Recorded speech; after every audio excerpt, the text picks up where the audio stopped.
What to believe and what not to believe? That's the question. On one side, you have allegations, the nature of which are so serious that a person capable of them should never hold public office.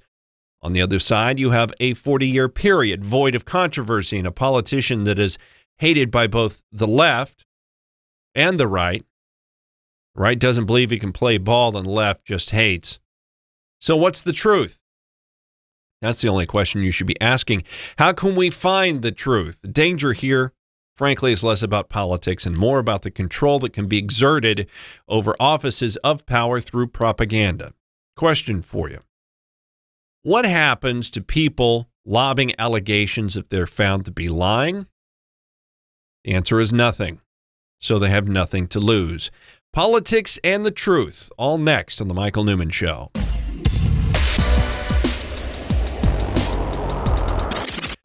Welcome. Turn myself up a little bit there. I love the sound of my own voice. The Michael Newman Show is live and on the air. By the way, you can go to the website, michaelnewmanproductions.com. Love to have you do that. If you go there, that is your window into my existence. Kind of scary, right? There you can email the show. You can email me. Just click the contacts link there. It's real simple. Follow me on Twitter, Newmaniac1. Facebook and YouTube, all the links are there as well.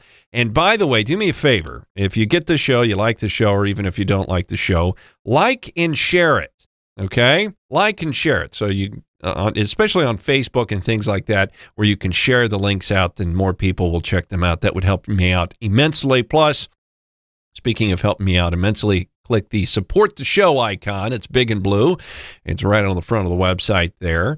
And you can support my Patreon pledge. By the way, if you are on YouTube watching, you can simply go to the description below and all the links, so you can help out the show are right there as well. So, what are we going to talk about today? Pretty much only one thing to talk about today. It's the only thing anybody actually cares about. Let's hit this. There we go. That's much better. I put a little... Look, I had a background here. You can kind of see the background. Let's click this off so you can see it. I wanted something that was... I try to have a background that, goes with the show, the topic of the show, and I just didn't want the guy's big, stupid face back there the entire time. And it's kind of depressing. I know. It's depressing. So I decided to have a nice something landscape-ish, and I thought, wheat is it's life. It's life-giving. It's bread. Everybody loves bread. Makes me think of liquid bread. I wish I had some of that right now. So that's why I have that background. Anyway, back to the show. Roa Moa is responding to the latest sexual abuse allegations in a statement targeting fake news in the media. The Alabama senator, Alabama Senate candidate, he's not a senator yet and may not be, in fact, defended himself on Saturday during a press conference where he bashed the allegations against him. Just 2 days ago, Two Washington days. Post published. Now, before we get into all this, I got to say, I don't know is the answer. I don't know whether he did it or whether he didn't do it. I don't know. And neither does anybody else, frankly. They're all allegations. So we're going to have to go through all of this, through the circumstantial evidence, and use our own prejudices to try to ascertain something that is relatively close to the truth. We will all be wrong. Unless there is a dress with a mess all over it, we will have no evidence in this case. It's all allegations. We'll continue. Yet another attack on my character and reputation in a desperate attempt to stop my political campaign for the United States Senate. These attacks involve a minor, and they're completely false and untrue about something that happened nearly 40 years ago. Okay, that's an interesting turn of words. They're all false and untrue about something that happened nearly 40 years ago. Now, he could have said alleged to have happened, an incident. I don't know. It's just a weird way of phrasing incidents that never happened that happened 40 years ago, right? You see where I'm going with that? It's like he acknowledges somewhere in the pit of his mind that something happened, right? That something went on, some sort of incident took place right after the point where he said, it's all false and nothing happened. But more than being completely false and untrue, they're very hurtful to me personally. I've been married to my wife, Kayla, for nearly 33 years. He's going to go through a lot of stuff here. I pre-watched this one, and all the general accolades. Look, I've been married for a long time. I've been in law, and I'm a Christian, and all these wonderful things. Understand that none of that is evidence that these sorts of things don't happen. How many good family men have turned out to be really bad and scary dudes? Ever heard of BTK? Dennis Rader? Burn, torture, kill? From all accounts, he was a pretty good family man and a great Christian leader. But he was also a serial killer. So the family and your back life and your vocation, really not a good way to set yourself out from the crowd of crazies. We have 4 children. I have 1 daughter, and I have 5 granddaughters. Now, having said that, one could have acted in one way when one was younger and without children, and then reformed their ways, as having a child tends to give you a different perspective on life. So the person that he is now and the reputation that he's built up over the years since he's been married could be a very, very different thing than pre-marriage, pre-kids back when he was in his 30s. I have the highest regard for the protection of young children. When I returned to Gadsden 40 years ago, after military service, I went to work in the office of the district attorney. As a student of the law, I have served in public office on and off for the last 40 years. To be attacked for allegations of sexual misconduct contradicts my entire career in law. I want to make it clear to the media present and to the people present. I have not provided alcoholic beverages, beer, or anything else to a minor. I have not been guilty of sexual misconduct with anyone. Now, that's an interesting turn of phraseology as well. I have not been guilty of, and maybe it's just because he's an attorney, and when he says things, he's coming at it from that perspective, making it a bit disingenuous. I've never been guilty of or found guilty of. Now, those are 2 different things. I've never been guilty of sort of leads one to believe that he never did it, right? That I've never done this thing that I'm alleged to have done. But when I know that he's an attorney and has been all his life, it could have been a mistake in his reading to leave out the word found. I have not been found guilty of, which is a completely different thing. You can have done something and yet not been found guilty of it because the system of jurisprudence isn't perfect, right? So I don't know. That I'm nitpicking here, trying to find something in his phraseology that would lend credence to some of these stories. These allegations came only 4.5 weeks before the general election on December 12th. Why now? For 40 years, I have been closely scrutinized in the press and the public media. I've had investigations by the Attorney General. I've had investigations by the Judicial Inquiry Commission on more than one occasion. I've had investigations by the Court of the Judiciary. I've been in 5 statewide campaigns in which they do opposition research. They do investigations, as you can see in every one I've ever run.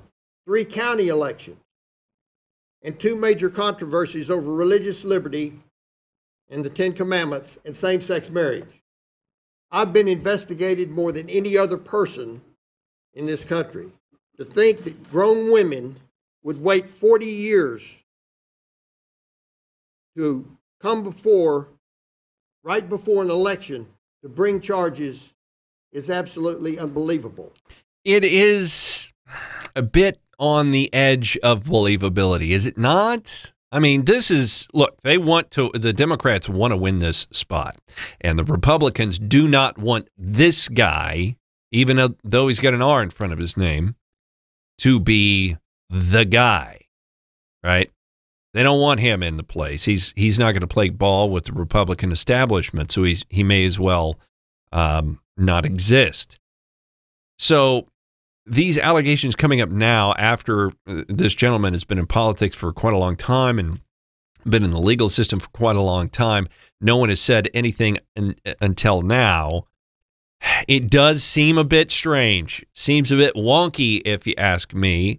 And I think we need to keep that in mind. This is the same sort of tactic they used against Donald Trump. At least with Donald Trump, they had a tape that they could kick things off with, and then they started marching out the bimbo parade. Well, as it turns out, the bimbo parade were found to be lying.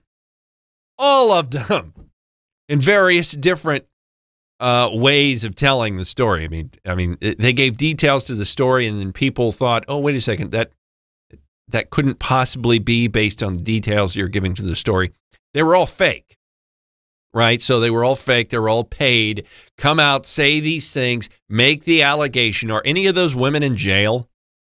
No. So you can make whatever allegation you want. And if you've got CNN and Mitch McConnell saying, well, it must be true, then those allegations can stick. And the Republican Party, if they've done one thing badly throughout my entire life, that's stick behind people that are facing allegations, even when those allegations are most likely false. Yeah. Well, thank you. Thank you very much. Yes. Well, I thought it was poignant. Yeah. Why now? Oh, that wasn't for me? The Democrats and the Republican establishment know the importance of this election. In fact, most people in America know the importance of this election. They see it as a prelude to the elections coming in 2018. It may very well determine the future of our country. My opponent is 11 points behind. That came out just days before this article came out. Okay, this piece that he's doing was, what did I say, from Saturday? Was it Saturday? So things have changed since then, but we'll get to that in a moment. They're desperate.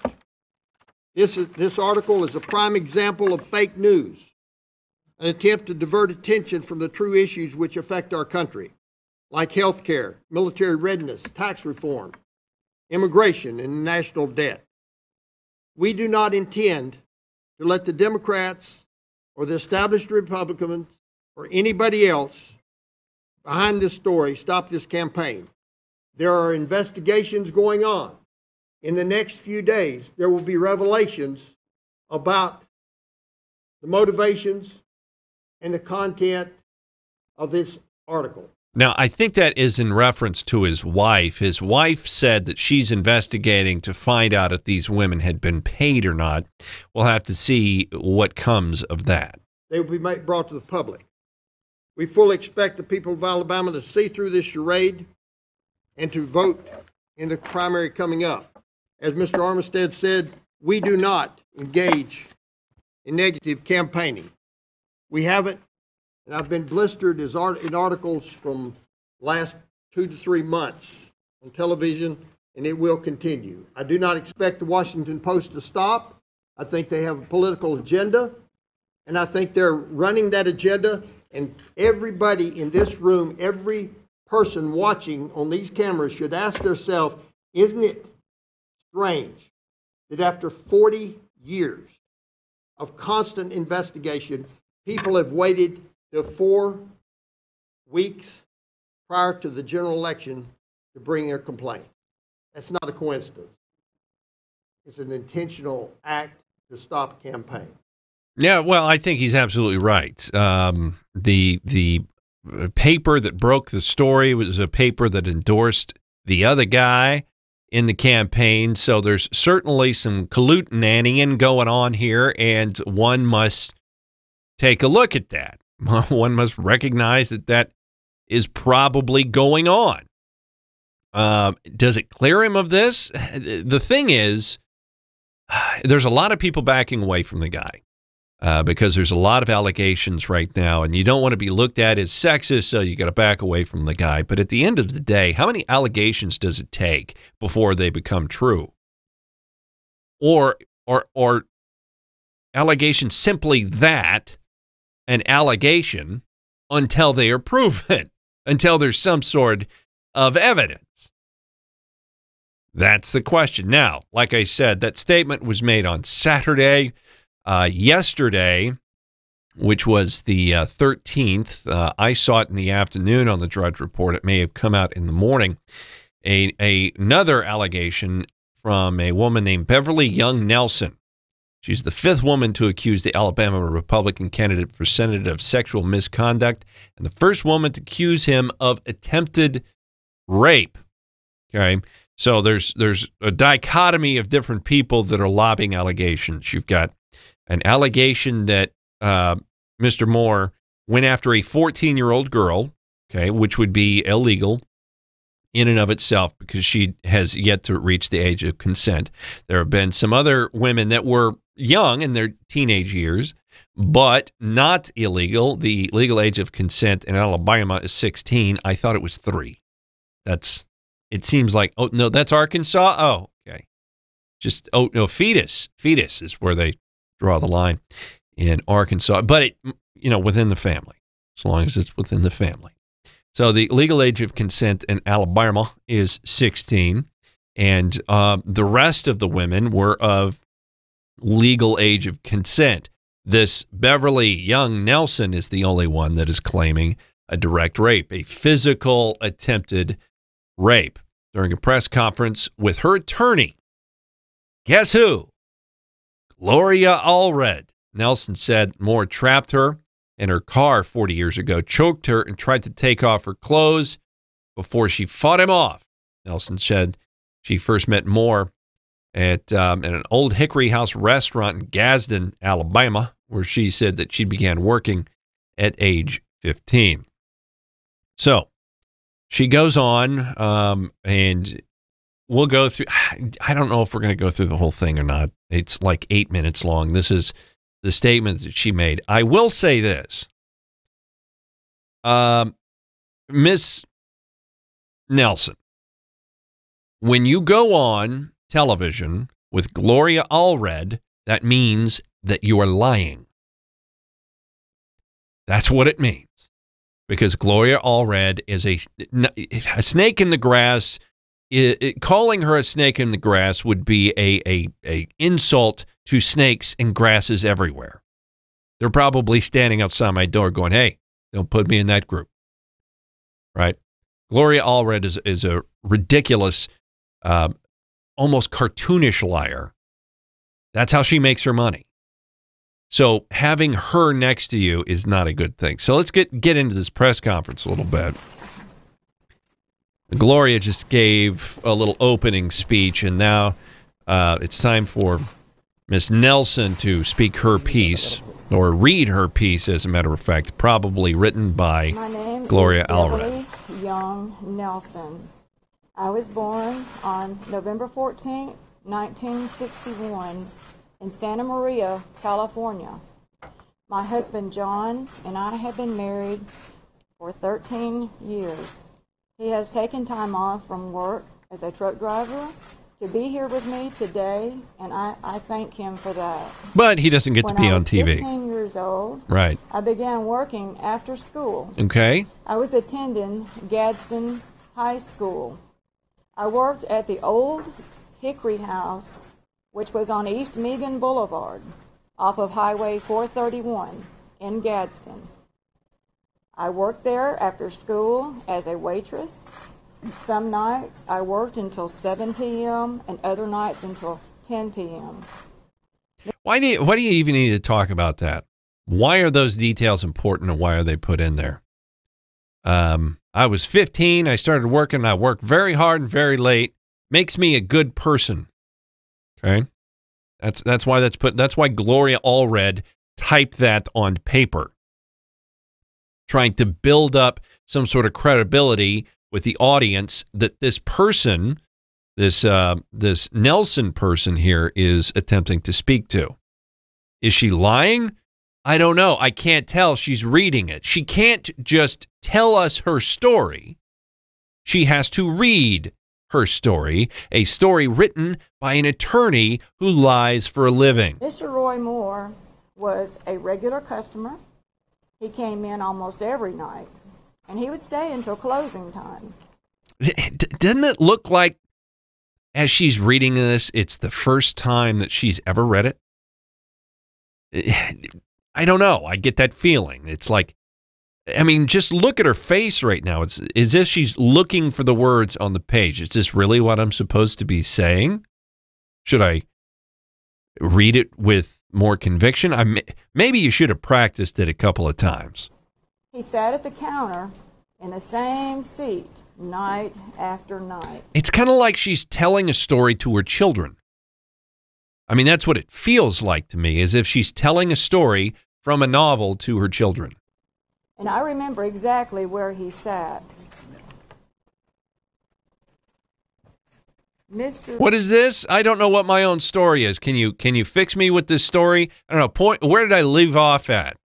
I'm sorry, I'm not the greatest actor in the world. Mr. Moore was an adult. He was much older than I was. I knew that he was the district attorney in Etowah County. I did not understand what that meant, but I did know that he was an important person, and I always treated him with respect. It just sounds so contrived, does it not? It sounds contrived. Certainly not in her words. She did not write this. When he was at the restaurant, he would speak to me and would sometimes pull the ends of my long hair as I walked by him. I had red hair down to my waist. He would compliment me on my looks, and I did not think anything of it. I did nothing to encourage his flirtatious behavior. I was accustomed to men flirting. Well, did you? Did you not? You did nothing to encourage flirtatious behavior. I don't know that can possibly be true at all, because it doesn't take much for a good-looking young woman to be flirtatious with people, especially if you're a waitress. Okay, if you're a waitress, and this has been going on for a long time, certainly back when she was a waitress, this was a tactic that was used, and flirtation is used as a way to get better tips. So I don't know if I buy that at all. With me, because I was a well-developed and competed in beauty pageants. I didn't see. Once again, she's stumbling over it, and it's not because she's getting emotional here. It's because she doesn't know which word is coming next. She can't tell the story fluidly. She's not telling the story as if it's something that happened to her. It just sounds contrived. Not attach any significance to Mr. Moore's behavior towards me, and I did not respond to any of Mr. Moore's flirtatious behavior for two reasons. First, I had a boyfriend. Second, if I had not had a boyfriend, I was not interested in having a dating or sexual relationship with a man that was twice my age. I turned 16 November the 14th, 1977. About a month later, I received my yearbook from Southside High School, where I spent my freshman and my sophomore years. I happened to bring my yearbook to work with me to the restaurant on December the 22nd, 1977. I put it down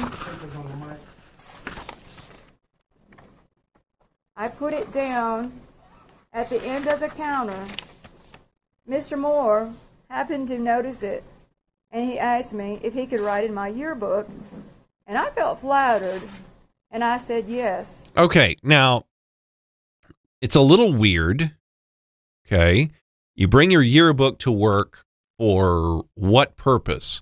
You're probably showing it off. You're probably asking people that you know to sign it, I would imagine, and you leave it on the counter. You know, yearbooks are expensive items. They're not cheap.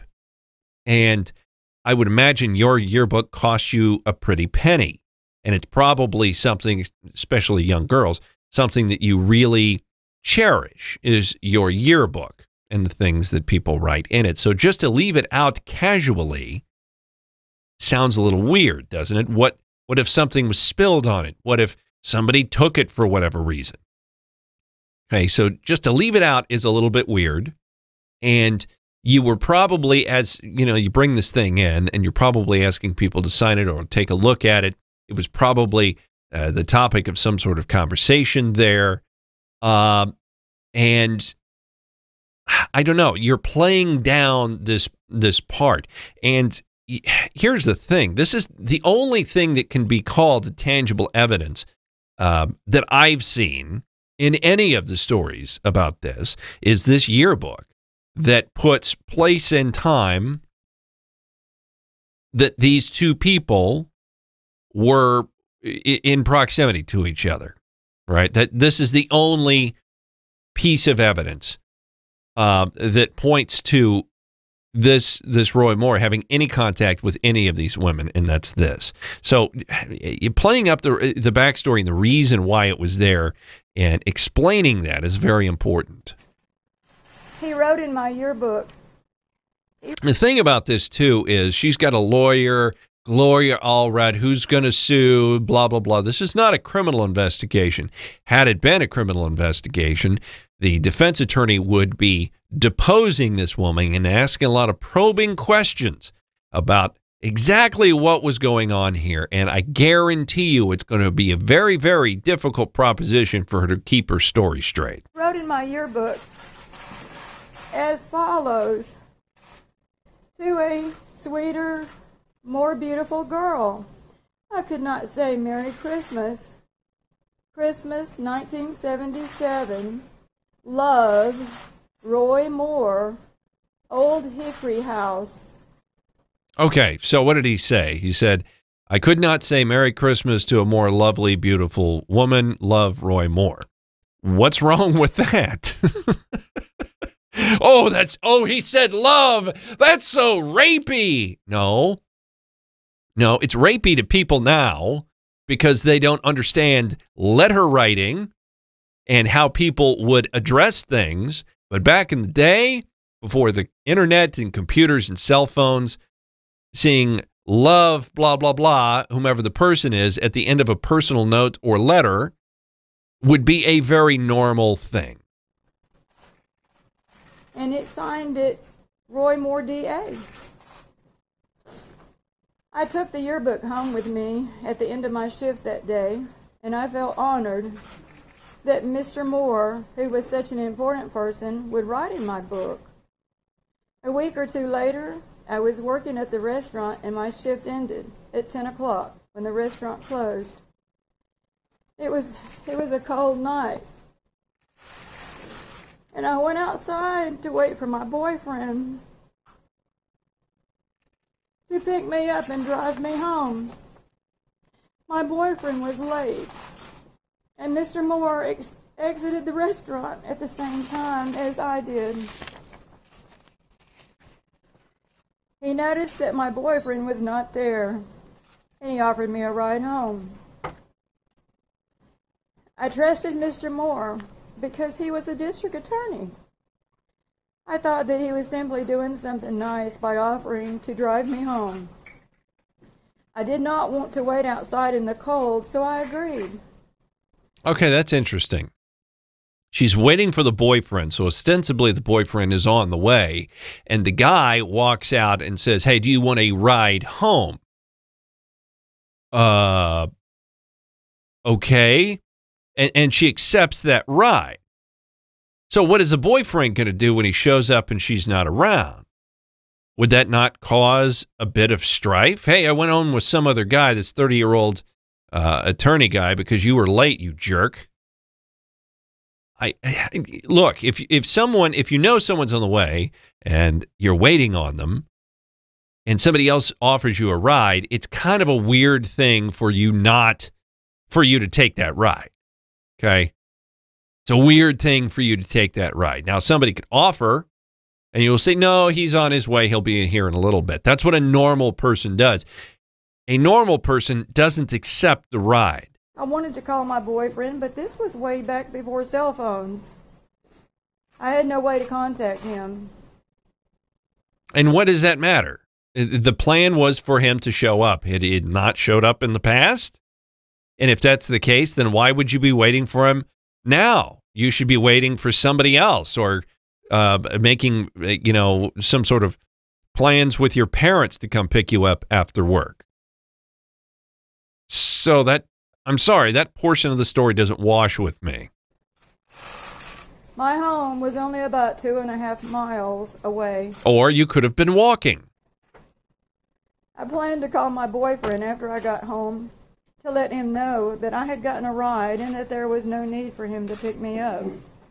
Mr. Moore was wearing brown hush puppies on his feet. Okay, wait a second.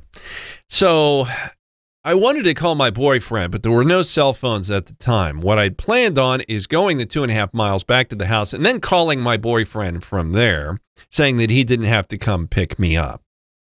Well, how is the boyfriend going to receive that phone call if there's no cell phones? He's probably going to be on his way, and when he gets there, he's going to be pissed that you left. That whole portion of the story doesn't wash with me.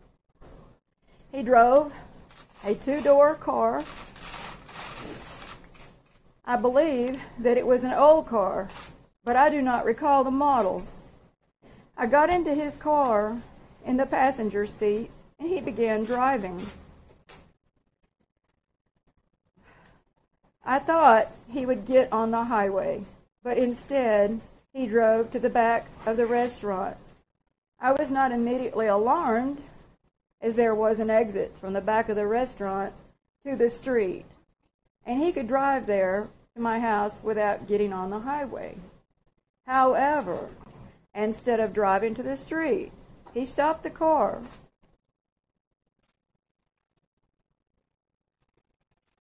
He stopped the car and he parked his car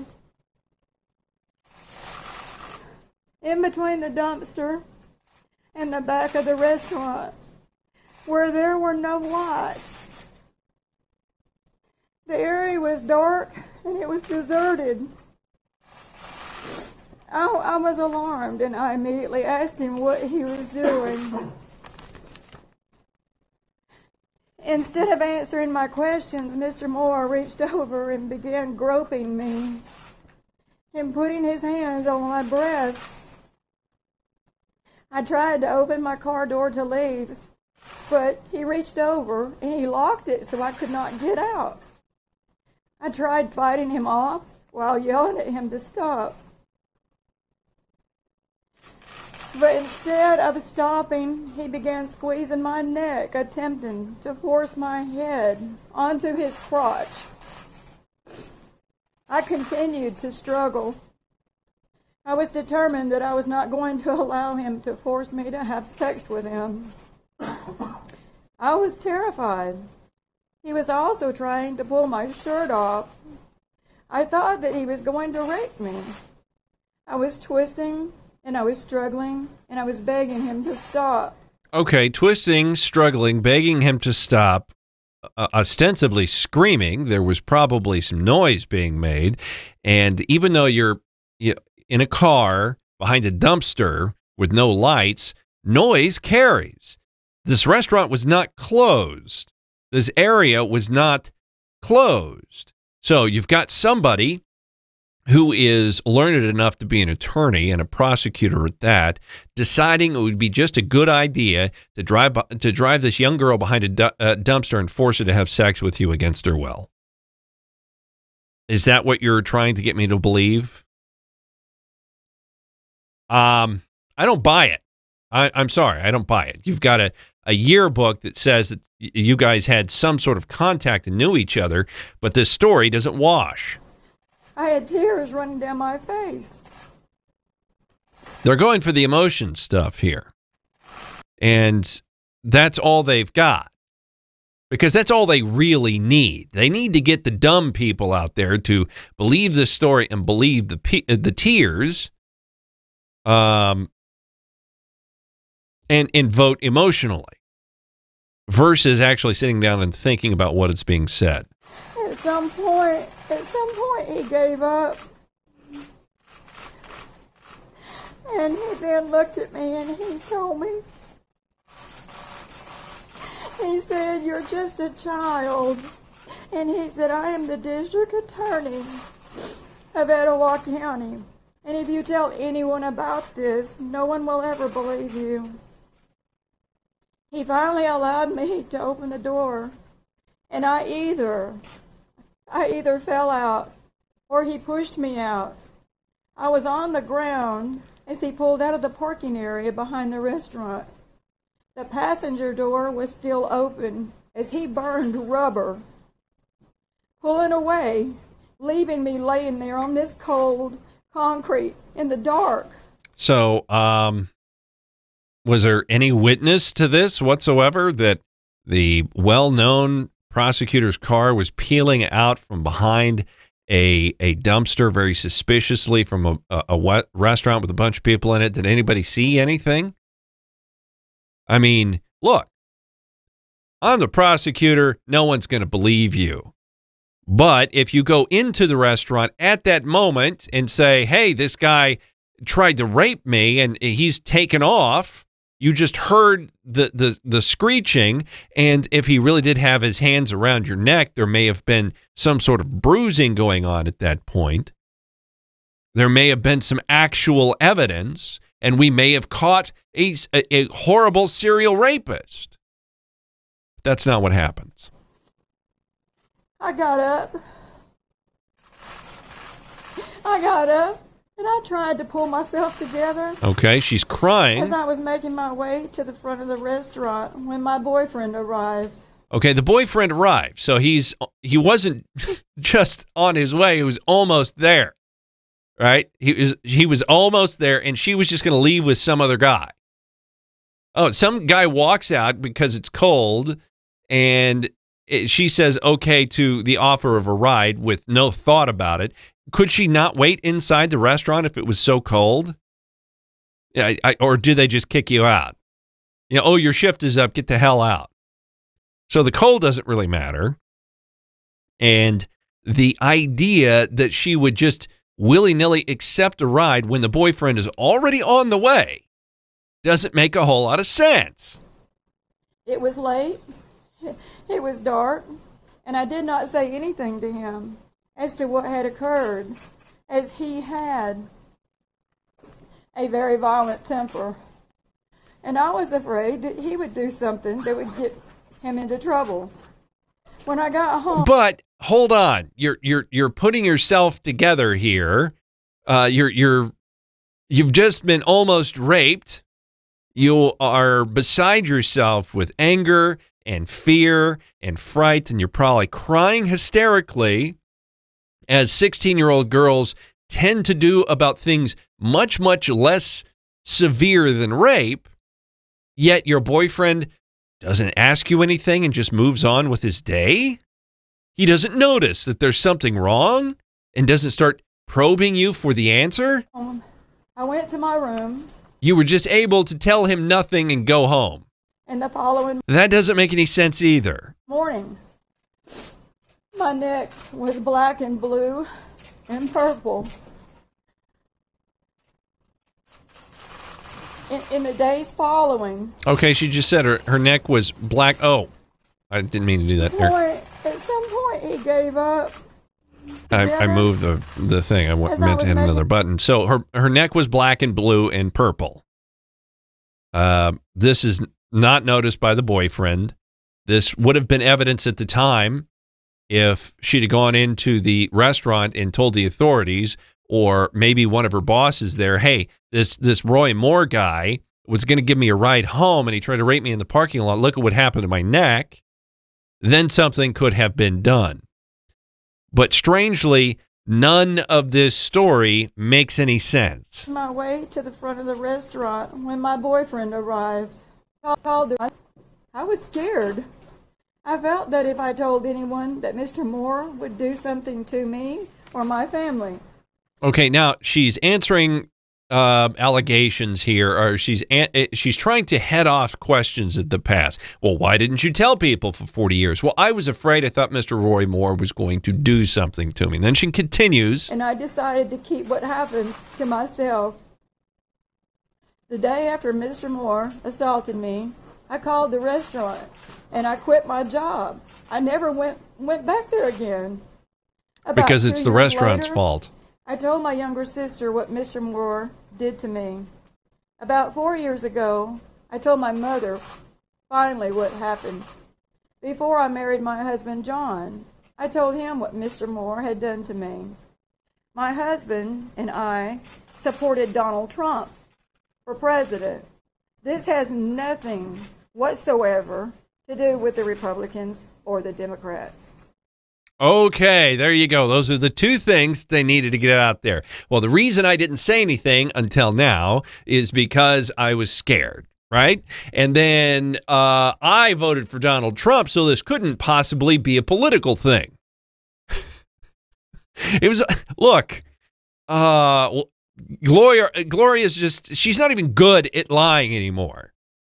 She's not even good at lying anymore. Look, okay. Maybe it's all 100% true. Maybe it is. I'm going to need to see some evidence of that. I need something more than your word, because that little speech you gave there seemed contrived. It didn't make a whole lot of sense. It didn't wash with me, and it seemed kind of like you were lying.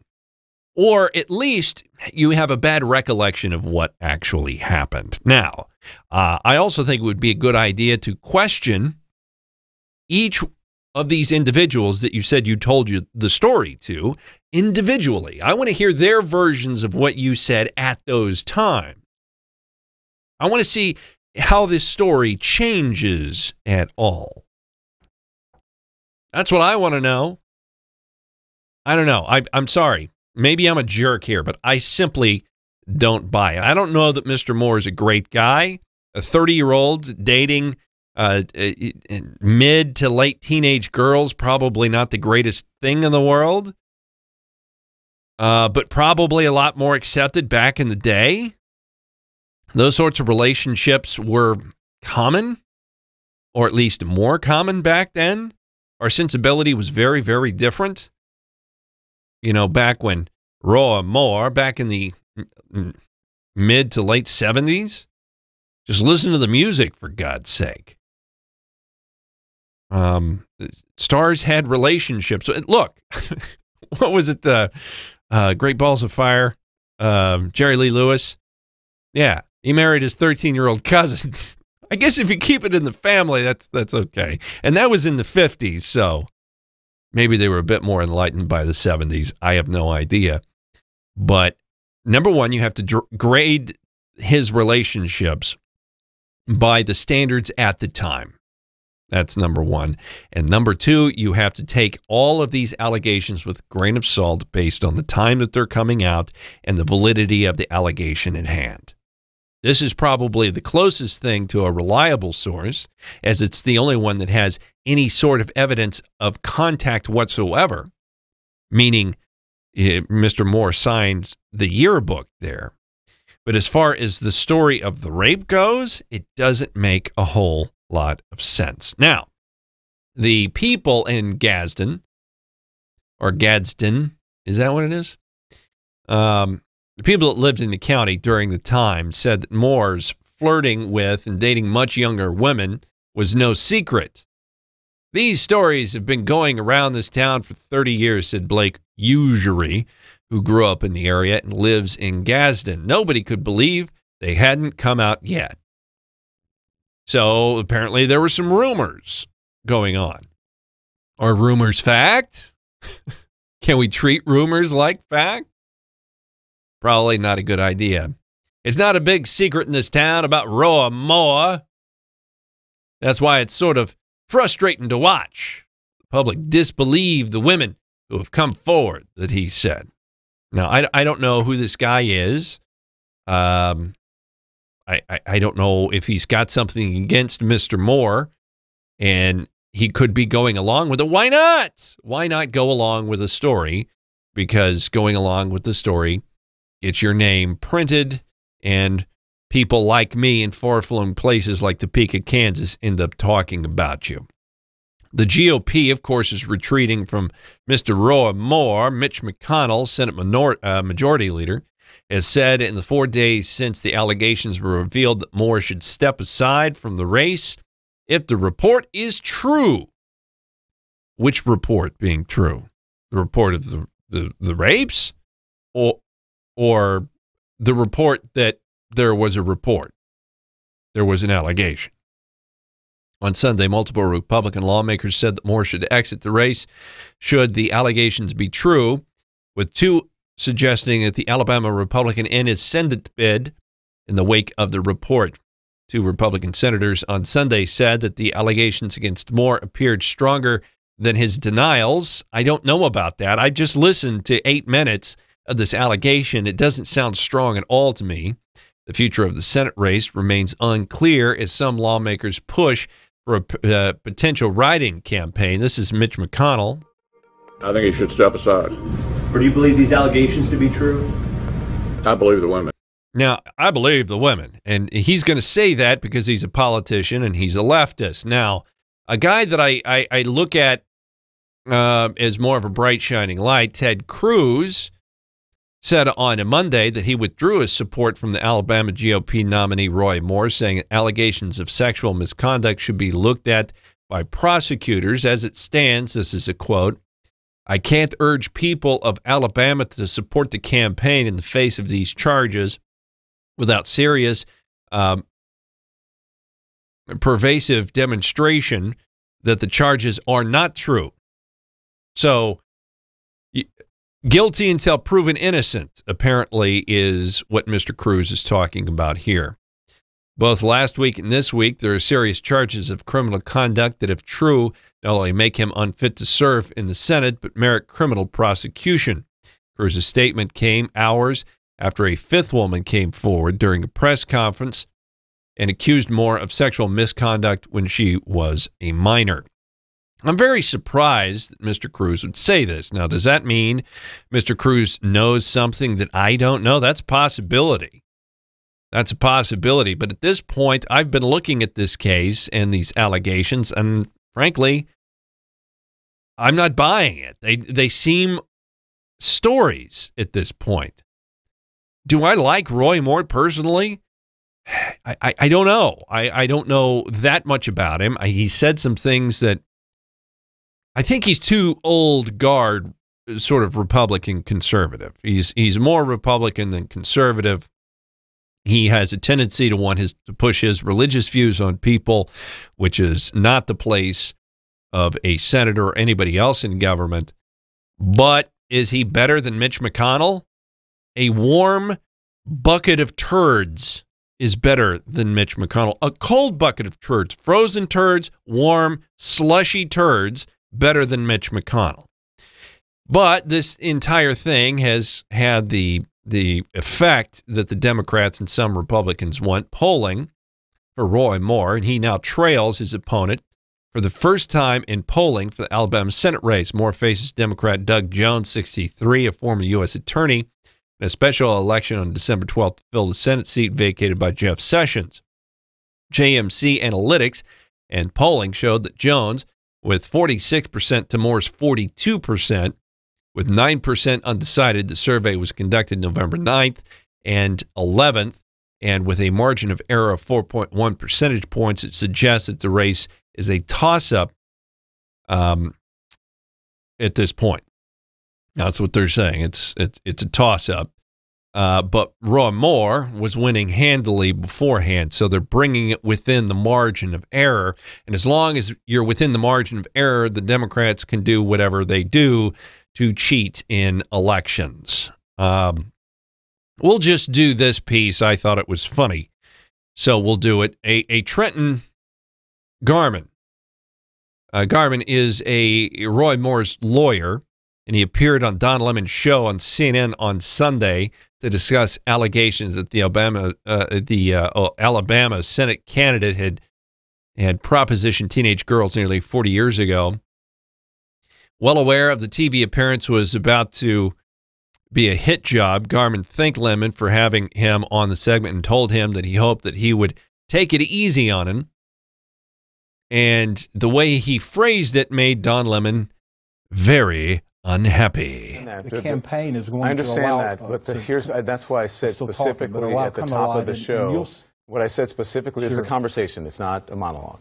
Yeah. What I said specifically at the top of the show was that the statute of limitations is run out, so there will be no judge and jury. There will be no process. The process is that a woman has come forward. I hear you. On the record.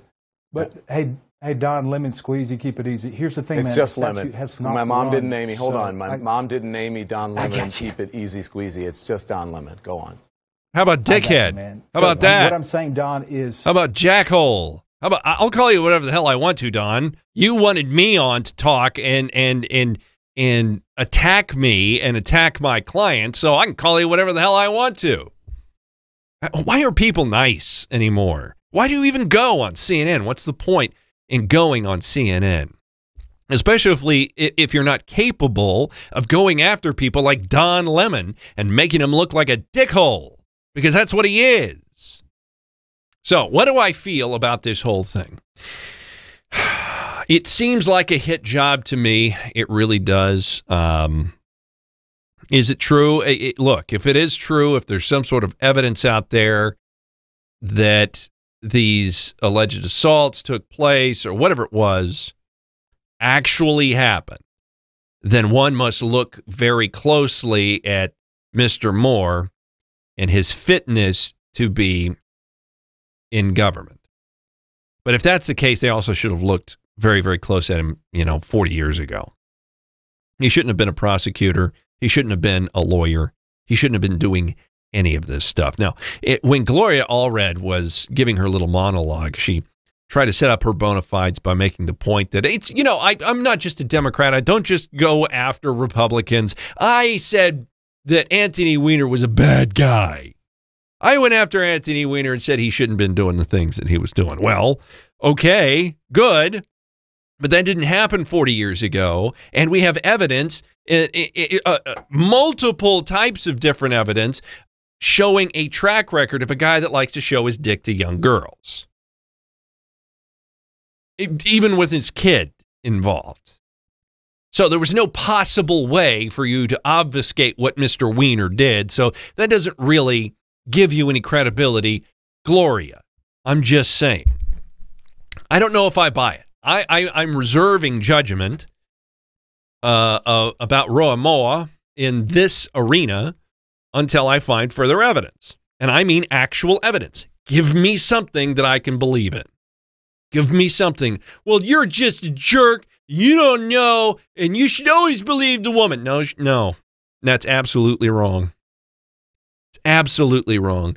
The evidence of lying, women lying for some sort of monetary political purpose about a man